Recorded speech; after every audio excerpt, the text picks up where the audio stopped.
இன்னைக்கு ஸ்கூலுக்கு போற குழந்தைங்கலாம் கூட ரொம்ப பயந்து நடுங்கி அப்படி ஒரு பயத்த அவங்க மனசுக்குள்ள விதைச்சிடுறாங்க. ஸோ அவங்க நார்மலா டாக்ஸ பார்த்த கண்ணோட்டம் போயிட்டு, இன்னைக்கு தெருவுல ஒரு டாக்ஸ் பார்க்கும்போதே, "ஐயோ!" அப்படின்னு சொல்லிட்டு பெல் பட பட படன்னு அடிச்சுட்டு போறாங்க. ஏன் இன்னும் சொல்லப்போனா, நானே வாக்கிங் என் பெட்ஸ கூட்டிட்டு போனேன்னா, கார வந்து டொங் கொங் கொங் கொங்ன்னு அடிப்பாங்க. அதாவது என்னன்னா, எங்க காருக்குள்ள பாஞ்சு வந்து கடிச்சிட்டு போகுது. எனக்கு இது போகு. சரி இது ஒரு விஷயம். சரி அதையாவது விட்டுறலாம். பைக்ல போறவங்க, நாங்க ஓரமா போயிட்டுருப்போம். நடந்து போய்க்கிட்டு இருப்போம். அவங்க என்னடான்னா, பாஞ்சிர போதுங்கிறதுக்காக ங்குன்னு அப்படியே அதாவது நல்ல வந்து ஒரு சவுண்ட் குடுத்துட்டு போயிடுவாங்க.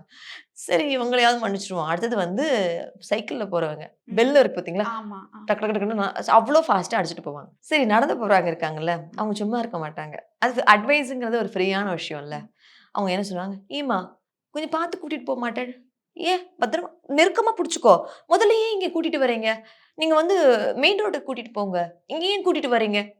அப்படின்னுவாங்க. ஸோ இவ்ளோ கஷ்ட நஷ்டங்கள அனுபவிச்சு தான் நாங்க பெட்ஸே வளர்க்க முடியும்.